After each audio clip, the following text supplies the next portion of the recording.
ka ba? Ikaw yung best attorney in the world, di ba? Go, Lilit! Ay! Ay, sorry. Ba? Hindi mo na kaya, oh. Ayoko pang umiinom. Gusto ko pang uminom. May problema ka ba, Lilet? Mahal kasi kita eh. Hindi lang bilang kaibigan. In love ako sa'yo. Attorney Simmons, bakit ka mag-isa? Hinihintay ko lang si Bonnie. Sinabi ko lang naman yung nararamdaman ko eh. Wala naman akong balak ipagsiksikan yung sarili ko sa'yo. Oh, ito mo na. Di mo na kaya.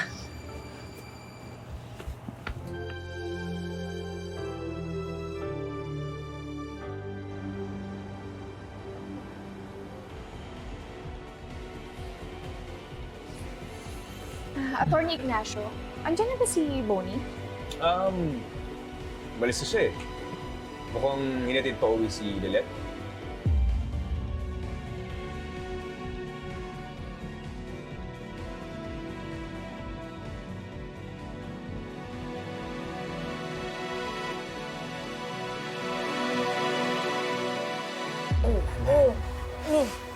Kaloka ka naman, bestie. Ba't ka kasi nagwalwal? Anak, pagtimpla mo muna siya ng kape, tapos mag-init ka ng tubig. Ha? Kuha kang tuwalita, mapunasan, mahimasmasan man lang. Sige po, tay. Minsan tong batang to, gusto ko na rin lang hayaang matulog sa labas eh. Wala, biro ho pala kayo. Ay, joke lang. At Melay! Oh, Nay! Tulungan mo nga to si Lilet para maiakyat na doon sa taas. Oo. Sige po. Kuha pa lang ako ng kape. Bestie. Kaya mo na yan. Excuse me po. Sige ba? Hindi, huwag ka na maglala na kami ni Melay. Ha? Bestie. Kaya Salamat mo nga tumayo. pala. Buti natin. Ngayon, ganito, bago ka umalis, gusto mo, magkape ka muna. ha? Hindi, sandali lang. Sandali lang to, ha? Sandali lang.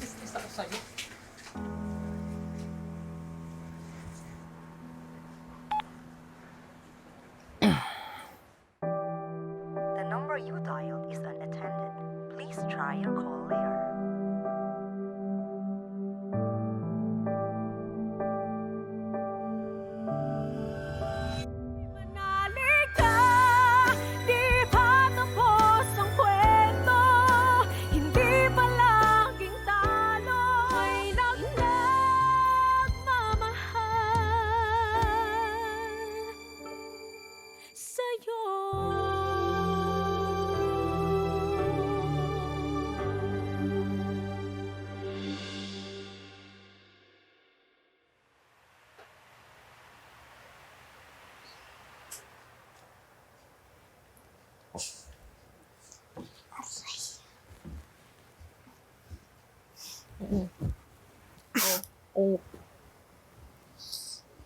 Grabe, bestie. Parang binibiyak ng ulo ko.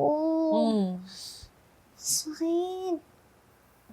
Hindi na talaga ako ulit iinom ng alak. Ano? Bestie, kaya pa? Huwag ko naman sumpain ng alak. Masarap naman kasi yan in moderation. At saka, sa tiyan lang po yan dinadala, ha? Hindi sa... Puro ka nga. Ba kasi nangyari? Kasi nagpakawasak.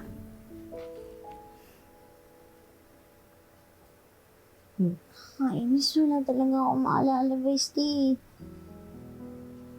Ibig sabihin mo, Bessie, blackout ka talaga? Ala ka, Bessie, sinasabi ko sa'yo. Kung wala kang maalala sa ginawa mo, paano ka nakakasigurado na wala kang ginawa o sinabi na hindi dapat? Ala ka, Bestie, sinasabi ko sa'yo. Susunod si Bes. Wala talaga.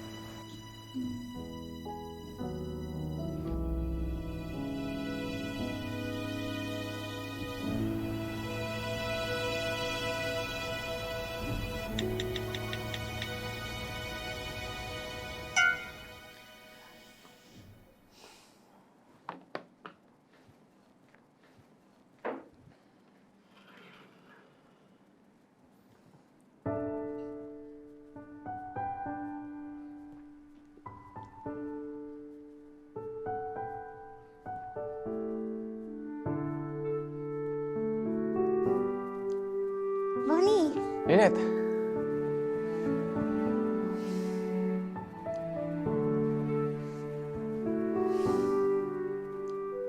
Kumusta pakiramdam mo?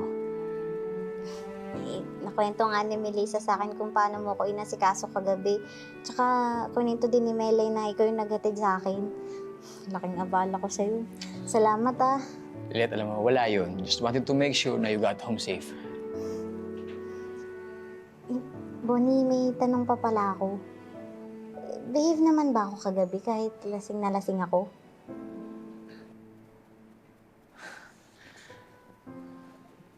Wala kang maalala? Yun na nga eh. Wala. Huling naalala ko lang binubuyo ako ni Kurt tsaka ni Melissa na uminom. Tapos pagkatapos nun, blurred ni blanco na. Kaya napapraning ako baka may nagawa o nasabi akong hindi maganda o nakakahiya.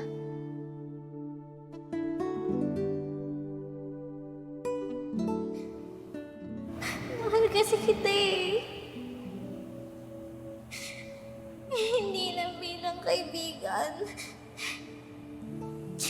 In love ako sa'yo.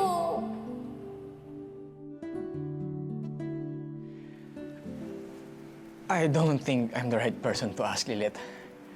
Late na rin kami dumating sa party ni Eira. Alam mo, it's nice to see you here, pero kailangan ko nang bumalik sa opisina. Sige.